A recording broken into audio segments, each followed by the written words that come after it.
السلام عليكم ورحمة الله وبركاته. كل سنة وانتم طيبين.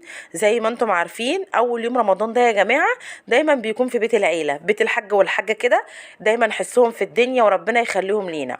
طبعا الحاجة بقى النهاردة هي اللي كانت بتعمل لنا الفطار، هي وأختي. أنا ما كنتش قادرة عشان كنت تعبانة، فطبعا بقى إيه قلت لأ بقى أسيبهم هم يعملوا على راحتهم. طبعا ماما النهاردة بقى إيه كانت عاملة لنا فراخ. احنا طبعا ما بناكلش البط، كل حاجة تقولنا اجيبها لكم اقول لها لا ما بناكلش ده ما بناكلش ده ما بناكلش ده. فاحنا طبيعتنا احنا اللي مغلبينها في الاكل، فطبعا احنا ايه ناكله ايه يعني فراخ. فالنهارده عملت لنا فراخ بقى، وكانت بتعمل دلوقتي التتبيله. ضربت بطاطا ضربت بصل وطماطم مع بعض في الخلاط ونزلت بيهم، وابتدت بقى ان هي تنزل عليهم بالبهارات بقى بتاعتها اللي هي جنزبيل، ملح وفلفل، روري مطحون، شويه زيت، معلقه صلصه، طبعا زي ما انت عارفه بابريكا.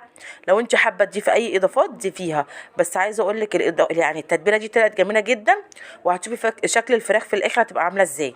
تمام تمام. نزل طبعا بالبهارات بتاعتها كلها، وبعدين هتنزل عليها بشويه صلصه وشويه زيت وشويه خل. تمام. عايزه اقول لكم وحطت برده سكر. عايزه اقول لكم كانت طعمها تحفه وكانت جميله جدا جدا جدا. بعد ما نزلت بكل الحاجات دي زي ما انتم شايفين، هتقلبها بقى كلها مع بعضها زي ما انتم شايفين كده. طبعا انت عايزه تضيفي اي حاجه ضيفي، مش عايزه براحتك. يعني الاضافات عايزه تشيلي حاجه شيلي برده، ما فيش اي مشكله. برده كانت جايبه هي بقى الفراخ بقى وغسلاها غسله كويسه ومشرحاها، عشان هي كانت جايبه فراخ كبيره يعني ومقطعاها. ونزلت بقى بيها في التتبيله بتاعتنا اهي. طبعا لازم تشربي الفراخ كلها، التتبيله لازم تخش جوه ال الفراخ عشان تبقى طريه كده، تبقى شاربه من الصوص وشرب طعمها تحفه. تمام. هتقلبها بقى طبعا، وبعد ما تقلبها كويس جدا عشان كل التتبيله تخش جوه الفراخ بتاعتنا، هتبتدي بقى ان هي تديها ستريتش وتحطها فين. لو انت مستعجله عليها عايزه تعمليها على طول اعمليها، مش مستعجله احنا حطينا عليها ستريتش وحطيناها في التلاجة شويه، وبعد كده طلعناها زي ما انتوا هتشوفوا دلوقتي ونرصها في الصواني بتاعتنا. اول حاجه رصيناها في الصواني عشان تاخد وقتها في الفرن، عشان احنا عاملينها ني في ني. تمام تمام. لو بتحبي تعمليها من قبلها بيوم اعمليها، عايزه تعمليها قبلها بساعتين قبلها ب3 ساعات زي ما انت عايزه، ولو عايزه تعمليها في وقتها اعمليها. زي ما انتم شايفين رصينا في الصواني بتاعتنا الفراخ، وهننزل بقى ببقيه التتبيله اللي احنا عاملينها عليها، وهنسيبها بقى طبعا ايه ان هي هنديها ورق الومنيوم وايه ونحطها في الفرن ونسيبها مع نفسها تستوي. نكون عملنا ايه بقيه الاكل. دي اول حاجه عملناها عشان خاطر تلحق ان هي تستوي وتبقى كويسه معانا وطريه. تمام تمام. بعد كده ايه راحت ضربت بقى ماما بصل في الكبه بتاعتها، وبعدين بقى سخنت الزيت ونزلت بالبصل عليه. قالت بقى ايه تعمل العصاج. وطبعا ايه هنديها تقليبه، طبعا مش هتنزل عليها باي حاجه غير لما البصله تاخد لون معانا. بعد ما البصله خدت لون سنه هتنزل باللحمه بتاعتها معانا اهي زي ما احنا شايفين. هي طبعا عشان كانت جايبه حاجتها من قبلها وحطها في الفريزر، فاللحمه ايه كانت جامده شويه، بس طبعا هتفك مع البصله مفيش اي مشكله. نزلت باللحمه اهي مع البصله، هتبتدي ان هي تقلبها مع بعضها، وهتبتدي بقى ان هي تحط عليها ملح وفلفل زي ما احنا شايفين. عايزه تحطي قرفه حطي، مش عايزه براحتك. ونزلت بقى بمعلقه الصلصه بتاعتها وقلبتها كويس، بعدين نزلت عليها بالفلفل الالوان. وكده كان العصاج بتاعنا ايه جاهز زي ما انتم شايفين. حابه تشيلي فلفل الالوان شيلي، اي حاجه عايزه تضيفيها ضيفيها، اي حاجه عايزه تشيليها شيليها، كل حاجه راحتك يعني. تمام تمام. هنبدا بقى ان احنا نعمل صينيه الجلاش. كانت ماما عامله لنا جلاش، وهي بقى كمان عملت رقاق. وايه قالت اللي بيحب ده ياكل واللي بيحب ده ياكل.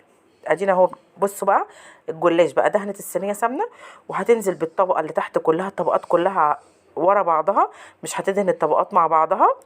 تمام. وبعد ما تعمل كده هتنزل بالعصاج في النص بتاعها زي ما احنا شايفين كده. ما بتحطش ما بين طبقه وطبقه، هي بتعمله لنا ساعات كده وساعات كده، بس الطبقه دي الطريقه دي يعني بقت بتعملنا بيها دلوقتي. حطت العصاج بتاعها زي ما انتم شايفين، هتفرده كويس، وبعد كده تحط الطبقه اللي من فوق برضو كلها فوق بعضها زي ما احنا شايفين. خليكم معايا خطوه بخطوه. برضو بصوا هتحط الطبقه اللي فوق كلها فوق بعضها ترصها. الاول كنا بنحط طبقه وسمنه طبقه وسمنه، لا الطريقه دي تانية وكويسه وسهله وموفره برضو في السمنه شويه. طبعا سخنت السمنه كويس جدا، وقطعنا الجلاش بتاعنا ورحنا نازلين عليه بالسمنه، كوبايه سمنه كده سخنه. دي طريقه كويسه جدا جدا وهيطلع مورق وجميل. تمام. برضو كده كنا خلصنا ايه الجلاش بتاعنا زي ما احنا شايفين. دخلناه يتشمع وطلعناه. قلنا بقى ايه البيضه بملح وفلفل واللبن، ورحنا نازلين عليه ايه على الجلاش ودخلناه يكمل التسويه بتاعته. كده خلصنا الجلاش وخلصنا ايه الفراخ بتاعتنا. هنزل بقى بشويه زيت ومعلقه سمنه حلوه، وهنزل عليها بالبصل بتاعي. تمام. واشوحها عشان تعمل لنا ايه، عملت لنا اليوم دوت بسله. نزلت اهو بالبصل زي ما انتم شايفين. وبعدين هسيب بقى البصل لما تاخد لون.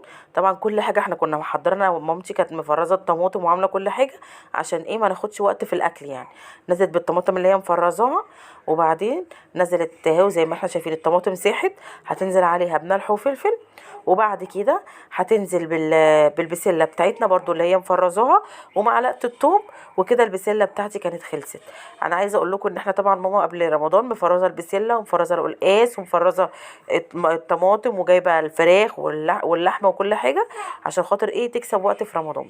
دي تسبيكه ايه، ملوخيه. نزلت بالطماطم وسابتها تتسبك، وبعدين نزلت عليها بحته الثوم والشوربه، وهتسيبها تغلي مع بعضها.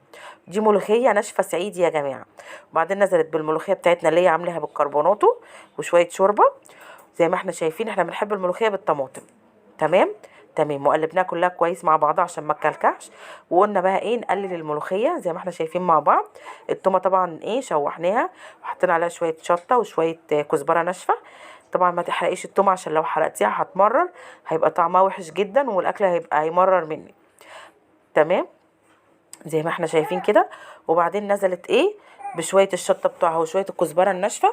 وهتنزل بقى على الملوخيه بتاعتي ايه زي ما احنا شايفين بالثومه. عايزه اقول لكم كان طعمها جميل جدا جدا جدا. طبعا هي بقى كمان عشان اللي ما بيحبش الملوخيه، قامت عملت لنا ايه قلقاس. قالت اللي ما بياكلش القلقاس ياكل ملوخيه، اللي ما بياكلش الملوخيه ياكل قلقاس. نزلت بالقلقاس بتاعها في الشوربه. ولما استوى وغلى واستوى كويس، ماما عامله الكزبره والسلق والثوم مع بعض مفرزاهم ومحمراهم وحطاهم في الفريزر. بتحطي المعلقه على القلقاس على طول، بياخدش معاكي اي وقت. عايزه اقول لكم الطريقه دي حلوه جدا جدا جدا، ومنقذ يعني ما بياخدش اي وقت. تمام. نزلنا بقى بالشعريه اخر حاجه ايه